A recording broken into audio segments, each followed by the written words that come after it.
Welcome to தமிழில் உயிரியல் 6ஆம் வகுப்பு பார்ட் 5 தாவர உலகம். ஸோ அடுத்தது நம்ம பார்க்க போறது நில வாழிடம். ஸோ நிலத்துல வாழக்கூடிய வாழிடத்தை தான் என்னன்னு சொல்லுவோம்னா நில வாழிடம். எதெல்லாம் நில வாழிடம் பாருங்க, காடுகள், புல்வெளிகள் மற்றும் பாலைவனங்கள். ஸோ இவை எல்லாமே பார்த்தோம்னா இந்த காடுகள், புல்வெளிகள், பாலைவனங்கள்லாம் தானாகவே இயற்கையாகவே உருவானது.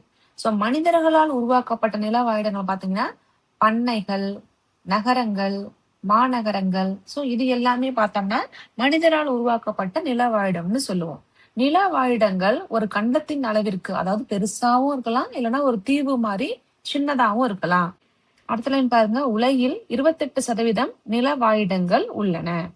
உதாரணம் என்னென்ன கொடுத்திருக்காங்க, பசுமை மாறா காடுகள், முட்புதர் காடுகள். பசுமை மாறா காடுகள்னா என்ன அர்த்தம், இங்கிலீஷ்ல எவர் கிரீன் ஃபாரஸ்ட் அப்படின்னு சொல்லுவாங்க. அந்த காடுகள் ஆண்டுதோறுமே எப்படி இருக்கும், பசுமையாவே இருக்கும். ஏன்னா அங்க அதிக அளவு வெப்பமும் அதிக அளவு மழையும் இருக்கும். அதனால தாவரங்கள் என்னவே பண்ணாதுன்னா காஞ்சே போகாது. இலை திரும்ப திரும்ப என்ன பண்ணிக்கிட்டே இருக்கும், துளிர் விட்டு வளர்ந்துகிட்டே இருக்கும். காடுகள் பசுமையாவே இருக்கும்னு சொல்றாங்க.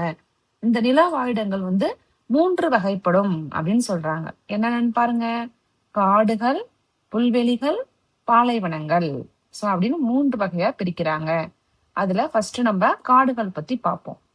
காடுகள் மிக பரந்த நிலப்பரப்பில் அதிகமான மரங்களை கொண்டுள்ளது. அதிகமான மரங்கள் இருந்தா நம்ம என்னன்னு சொல்லுவோம், அத காடுகள் அப்படின்னு சொல்லுவோம். இவற்றை வெப்பமண்டல காடுகள், குளிர் பிரதேச காடுகள் மற்றும் மலை காடுகள் என வகைப்படுத்தலாம்.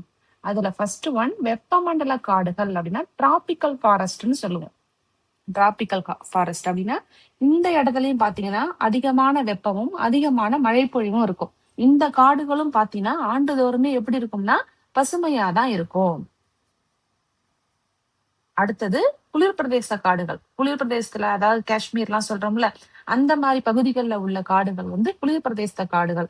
அங்க உள்ள மரங்கள்லாம் எப்படி இருக்கும்னா நமக்கு கிறிஸ்மஸ் ட்ரீ மாதிரி ஷார்ப்பா இருக்கும்.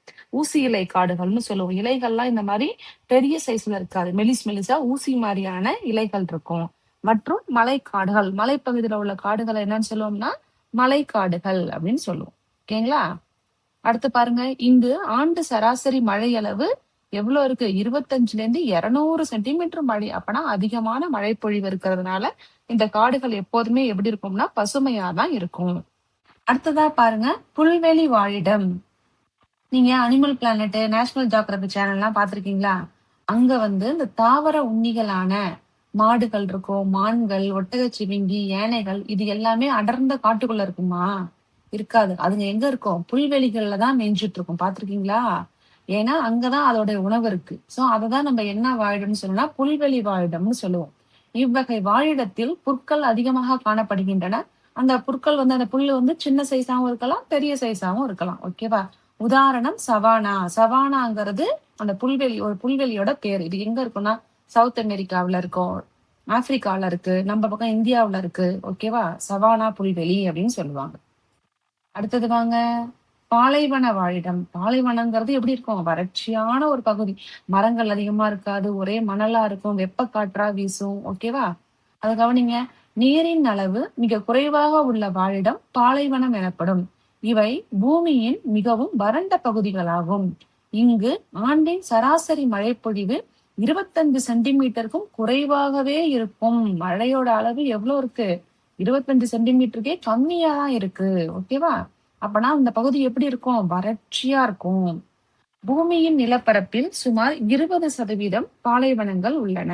எத்தனை சதவீதம் பாலைவனம் இருக்குன்னு சொல்றாங்க, 20%. அடுத்தது, பாலைவன தாவரங்கள் நீரையும் கனிம உப்புகளையும் சேமித்து வைத்திருக்கும் தடிமனான இலைகளை பெற்றுள்ளன. பாலைவனத்துல உள்ள எல்லா தாவரங்கள்லுமே முள் இருக்கும். ஓகேவா? ஏன் முள் இருக்குன்னா, நம்ம பக்கம் உள்ள ஆலமரம், வேப்ப மரம் மாதிரி நிறைய இலைகள் இருந்துச்சுன்னா அங்க அதுங்களுக்கு தண்ணி அதிகமா தேவைப்படும். ஓகேவா? தண்ணி அங்க இல்ல. அதனால நம்ம ஊர் ஆலமரம், வேப்ப மரம் மாதிரி நிறைய இலைகள்லாம் இருக்காது. அதுக்கு பதிலா எப்படி இருக்கும்னா முள்ளு தான் நிறைய இருக்கும். சோ ஒரு தாவரத்துல முள்ளு அதிகமா இருந்துச்சுன்னா அது எதுக்கு அதுக்கு உதவி செய்யும்னா அதிகப்படியான நீரை வெளியேற்றாம பாத்துக்கும். ஏன்னா அந்த பாலைவன தாவரங்களுக்கு தண்ணி கிடைக்கிறதே அரிது. அப்ப கிடைக்கிற கொஞ்சோண்டு தண்ணியும் அது என்ன பண்ணிடக்கூடாது, அது உடம்புல இருந்து வெளியேற்றாம நீராவி போக்கு நடைபெற விடாம பாத்துக்கிறதுக்காக அந்த தாவரங்கள்ல பாத்தீங்கன்னா நிறைய என்ன இருக்கும், முள் இருக்கும். அது கள்ளி செடி எல்லாம் பாத்திருக்கீங்களா? கள்ளி செடி மேல எவ்வளவு முள்ளு இருக்கும் பாத்திருக்கீங்களா? பேரிச்சம்பழம் மரத்தை எடுத்துக்கோங்க, அதுலயும் அவ்வளோ முட்கள் இருக்கும். அதோட தண்டுகள்லாம் பாத்தீங்கன்னா கடினமா சதைப்பட்டு உள்ள மாதிரி இருக்கும். ஓகேவா? அடுத்தது கள்ளித்தாவரம். அங்கே உங்களுக்கு எக்ஸாம்பிள் கொடுத்திருக்காங்க. கள்ளித்தாவரம் போன்ற தாவரங்களில் தண்டில் நீரை சேமித்து வைக்கின்றன. அதன் இலைகள் முட்களாக மாற்றம் அடைந்துள்ளன. சப்பாத்தி கிளி செடி பாத்திருக்கீங்களா? தண்டு பாத்தீங்கன்னா இலை மாதிரி தட்டையா இருக்கும். இலைகள் எல்லாமே என்னவா மாறி இருக்குன்னு சொல்றாங்க? முள்ளா மாறி இருக்கு. ஏன் முள்ளா இருக்குன்னா அங்க தண்ணி இல்ல. அப்ப நீராவி போக்கு ரொம்ப ரொம்ப கம்மியான அளவுலதான் நடைபெறும். ஓகேவா?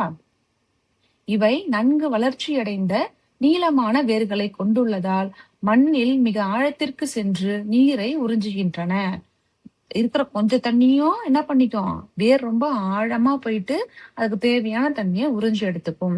பாலைவன வாழிடங்கள் வகைகள் பின்வருமாறு. பாலைவன வாழிடங்கள்ல என்னென்ன வகைகள் இருக்குன்னு பாருங்க. வெப்பமண்டல பாலைவனங்கள், மித வெப்பமான பாலைவனங்கள், கடல் சார்ந்த பாலைவனங்கள், குளிர் பாலைவனங்கள்.